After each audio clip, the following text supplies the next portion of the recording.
All right, today we are diving deep into Atomic Habits by James Clear, and it's all built on this one kind of deceptive idea that the most incredible results in your life don't come from some huge life-shaking event. Nope, they come from the tiny, almost invisible improvements you make day in and day out.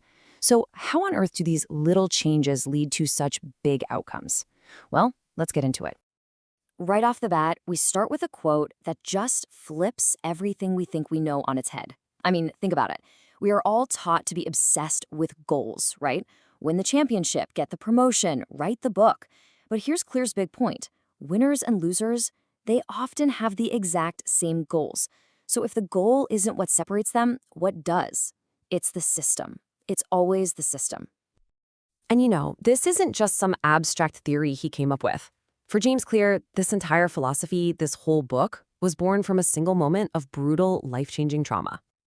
And that moment of trauma, it isn't just some dramatic backstory to sell books. It is the literal foundation for this entire way of thinking.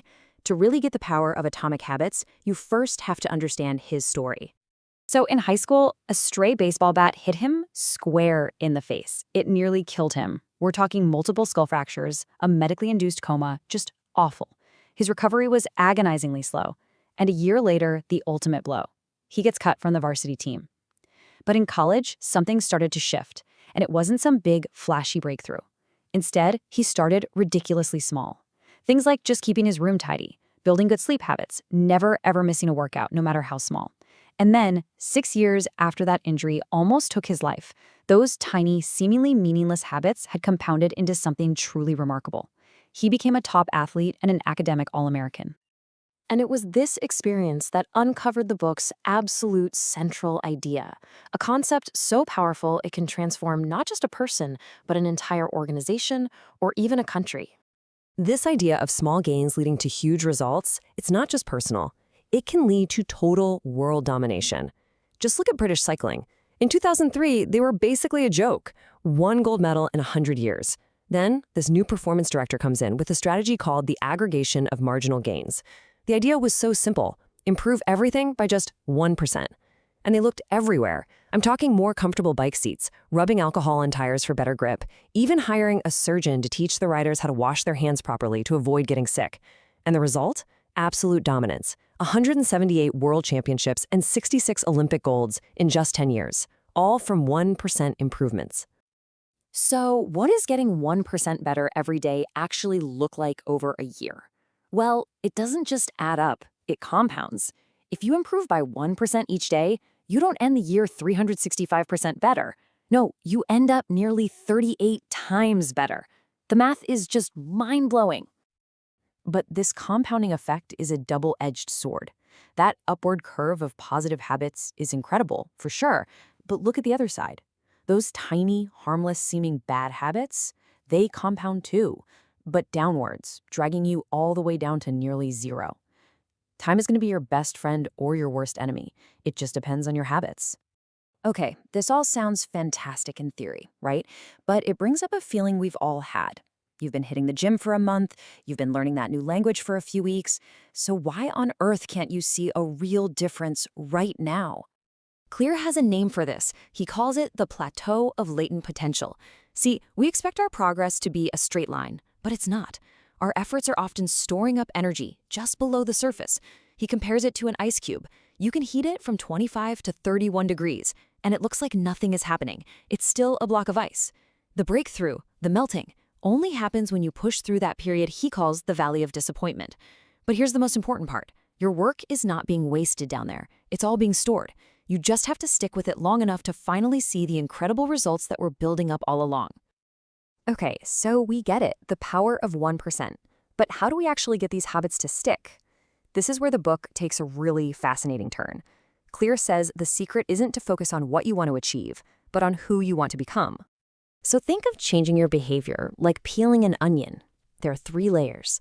On the outside, you have outcomes. That's the result you want, like losing 20 pounds. The middle layer is your processes. That's the stuff you do, like going to the gym. But at the very core, the deepest layer is your identity, what you truly believe about yourself. Now, most of us try to change from the outside in, and that's why it almost never works. Let me show you the difference. An outcome-based goal is, I want to run a marathon. But an identity-based approach is, I want to become a runner. See the difference? The first one is a single event. The second is a fundamental shift in who you are. The goal isn't just to write a book. It's to become a writer. This shift, it changes everything. Here's a perfect example. Two people are offered a cigarette. The first person says, "No thanks, I'm trying to quit." What are they really saying? They're saying they're still a smoker. They're just resisting the urge right now. The second person says, "No thanks, I'm not a smoker." Can you just feel the power in that second statement?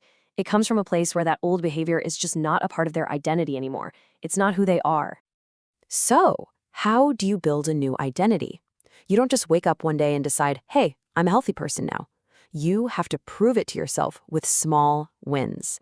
Think of it like this. Every time you go for a run, you are casting a vote for the identity of, I am a runner. Every time you write one page, you cast a vote for, I am a writer. Your habits become the evidence that builds the case for your new identity. So now we get to the really practical stuff. We understand the why, the 1% improvements, the identity change. Now this is the how. This is the engine that drives every single one of our habits, good or bad. Every single habit you have follows the exact same 4-step pattern: cue, craving, response, and reward. It's like a little feedback loop that's constantly running in your brain, pretty much on autopilot, solving problems for you. Let's use a super simple example. Step 1, the cue. Your phone buzzes. That buzz triggers step 2, the craving. You suddenly need to know what that message says. That craving leads to step 3, the response. You grab your phone. And finally, step 4, the reward. You read the message and satisfy that craving. That little loop right there is what locks the habit firmly in place. And this right here, this is basically the user manual for your brain. To build a good habit, you just have to work with the system. You make the cue obvious. You make the craving attractive. You make the response easy. And you make the reward satisfying. And what about breaking a bad habit? Well, you just do the exact opposite. Make it invisible, unattractive, difficult, and unsatisfying. It's such a simple, elegant, and incredibly effective system. And all of this brings us back to that one final, incredibly important idea. Building better habits isn't really about life hacks or productivity. It's about identity. Every tiny action you take, every single day, is a vote for the type of person you want to become. So the only question left is, who are you voting to be?